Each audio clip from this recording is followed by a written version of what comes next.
Voilà, bonjour les enfants. Aujourd'hui, on va faire une lecture plaisir. Je vais vous lire un livre. C'est pas celui sur lequel on a travaillé, c'est un autre livre, juste pour se faire plaisir. Alors, le livre qu'on va lire aujourd'hui, vous vous souvenez, il y a plusieurs parties dans ce livre. D'abord, dans un livre, à la première page toute dure qu'on trouve, vous vous souvenez, elle s'appelle la couverture, exactement.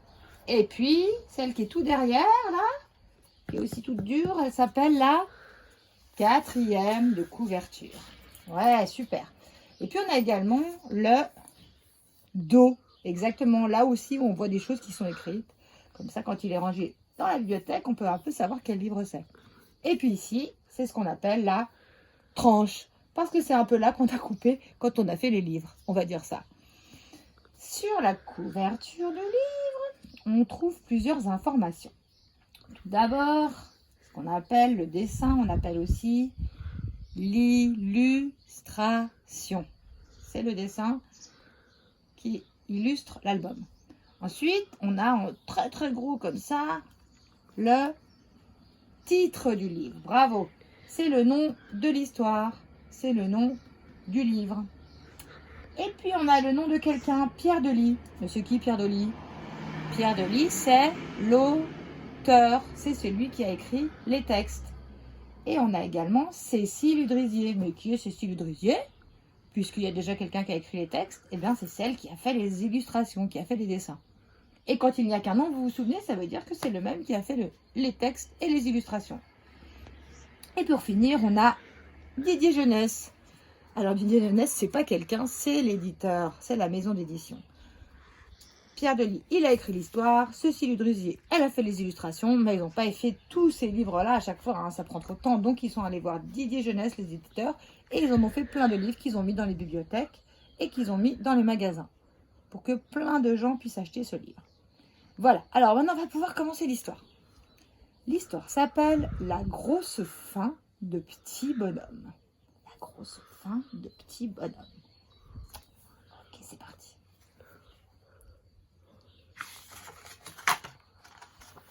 C'est le matin.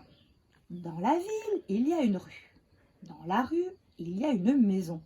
Dans la maison, il y a une chambre. Et dans la chambre, il y a un lit. Dans le lit, il y a petit bonhomme. Et dans petit bonhomme, il y a un ventre tout vide. Petit bonhomme sort de son lit, de son pyjama et enfin de sa chambre. Il rentre dans ses habits et descend à la cuisine. Il ouvre le placard. Il est vide. L'armoire? Oh, elle est vide. Oh, la huche? Ah non, elle est vide. Oh, petit bonhomme fonce à la boulangerie. Boulanger, s'il te plaît, donne-moi du pain, parce que j'ai faim. Oh, petit bonhomme, répond le boulanger. Le pain, je ne le donne pas, moi je le vends. C'est comme ça que je gagne ma croûte.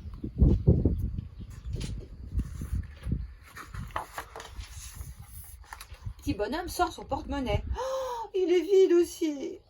J'ai pas de sous. Ah, bon, écoute, hein, voilà ce que je te propose. Donne-moi de la farine et je te donnerai du pain. Petit bonhomme court au moulin. Tout essoufflé, il dit « Meunier, donne-moi de la farine que je donnerai au boulanger qui me donnera du pain parce que j'ai faim. » Petit bonhomme, répond le meunier, ma farine, je ne la donne pas, je la vends. Je ne moue pas pour rien.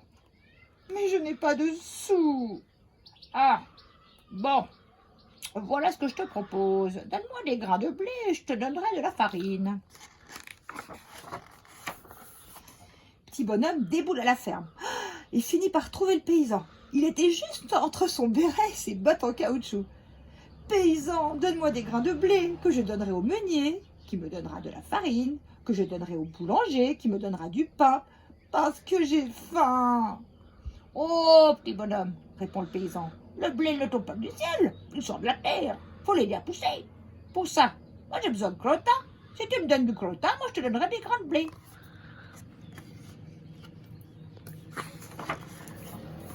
Là-haut, le soleil est à son zénith. il rayonne. Merci les motos. En bas, petit bonhomme fait son maximum. Direction la pâture à toute allure. Quand petit bonhomme arrive, il trouve un percheron énorme. Au derrière si gros qu'on le voit de devant. C'est la bonne adresse. Cheval, donne-moi du cretin, que je donnerai au paysan, qui me donnera des grains de blé, que je donnerai au meunier, qui me donnera de la farine, que je donnerai au boulanger, qui me donnera du pain, parce que j'ai faim. Je voudrais bien, moi, répond le cheval, mais je n'ai plus rien à manger, il fait trop sec. Donne-moi de l'herbe, bien verte, et je te donnerai du cretin. Petit bonhomme cherche, mais partout l'herbe est sèche. Il se penche et parle à la terre. Terre, donne-moi de l'herbe, que je donnerai au cheval, qui me donnera du cretin, que je donnerai au paysan, qui me donnera des grains de blé, que je donnerai au meunier, qui me donnera de la farine, que je donnerai au boulanger, qui me donnera du pain. Parce que j'ai faim. Je voudrais bien, mais je ne peux pas, murmure la terre. J'ai soif. Donne-moi de l'eau, et je te donnerai de l'herbe. Petit bonhomme galope jusqu'à la rivière. Elle est en train de se la couler douce. Rivière, je peux te prendre de l'eau. C'est pour la terre, elle est toute sèche.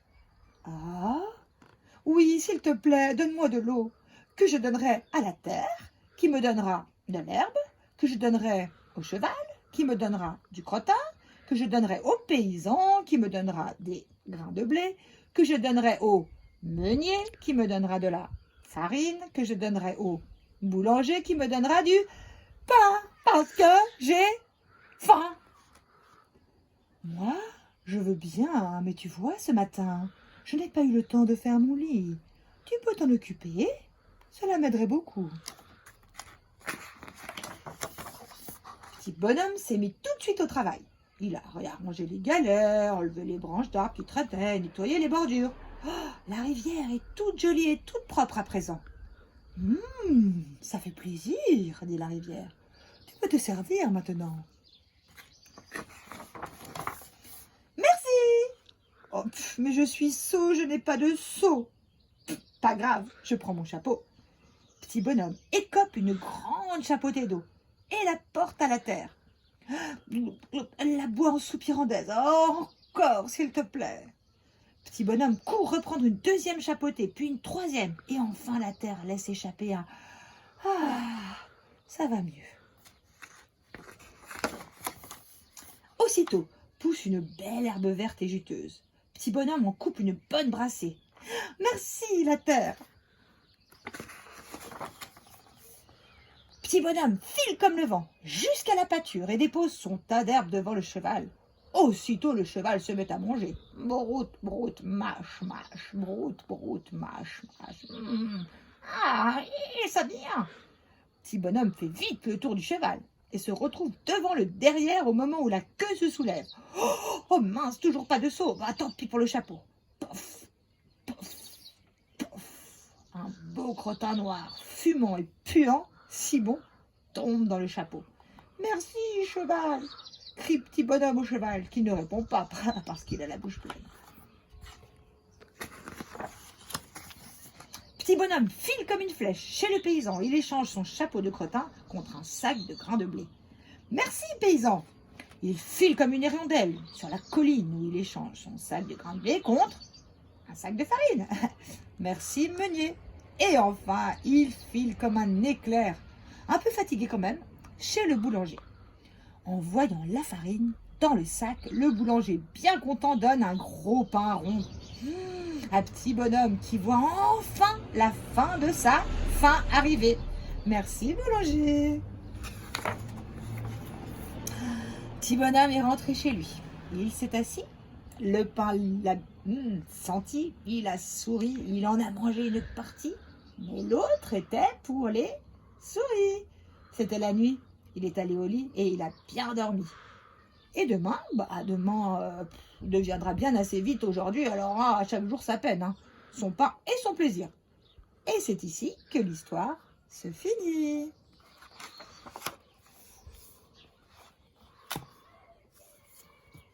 Bonne journée.